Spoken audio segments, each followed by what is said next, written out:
ধন্যবাদ জানাই যারা এই আয়োজন করেছো খেলাধুলার জন্য। আর বিশেষ করে এখানে আলম এমন একটা গুণের অধিকারী, ও না হলে হয়তো খেলাধুলার এই আয়োজনগুলি হতো না। অনেক সময় আমরা ওকে ইন্সপায়ার করি, অনেক সময় আহ্বান করি বিভিন্ন ইভেন্ট ছাড়ার জন্য খেলাধুলার। আজকে অনুষ্ঠানে উপস্থিত সম্মানিত আমাদের নারায়ণগঞ্জের 5ই আগস্টের আগে যে আন্দোলন হয়েছিল সেই আন্দোলনের অন্যতম অধিনায়ক আমাদের তরিকুল সুজন ভাই উপস্থিত আছেন, আমাদের আনোয়ার হোসেন আনো আমাদের ছোটবেলা বন্ধু উপস্থিত আছেন, 12নং ওয়ার্ড বিএনপি সভাপতি বরকত ভাই উপস্থিত আছে, যুবদল নেতা রহমান দুলাল ও অন্যান্য যারা আছেন, আমি সবার নাম মেনশন করলাম না। আসসালামু আলাইকুম।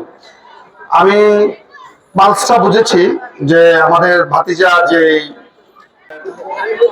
প্রেসটা অ্যানাউন্স করেছে তার পিছনে ওরা যে জিনিসটা বলতে চেয়েছে সেটা আমি বুঝতে পেরেছি।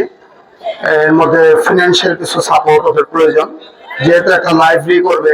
লাইব্রেরিটা যেতে যারা স্টুডেন্ট তারা অবশ্যই সন্ধ্যার পরে এই লাইব্রেরিটা ইউজ করবে না, ইউজে টাইম মাগরিবের আগ পর্যন্তই রাখবা। যারা বড় বয়স্ক তারা যদি বই পড়াশোনা করতে চায় সেটা আলাদা ব্যাপার। আমি এই ব্যাপারে সার্বিক সহযোগিতা করব। পাশাপাশি খেলাধুলার যে আয়োজনগুলো আছে সেগুলো তোমরা কন্টিনিউ করবা।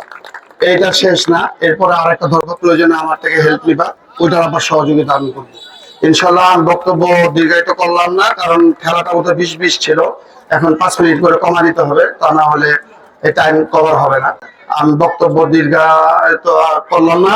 আর অনেক কিছু বলার ছিল। তোমরা মাদককে না বলবা, অন্যায়কে না বলবা এবং বাবা মার দিকে খেয়াল রাখবা। ধন্যবাদ।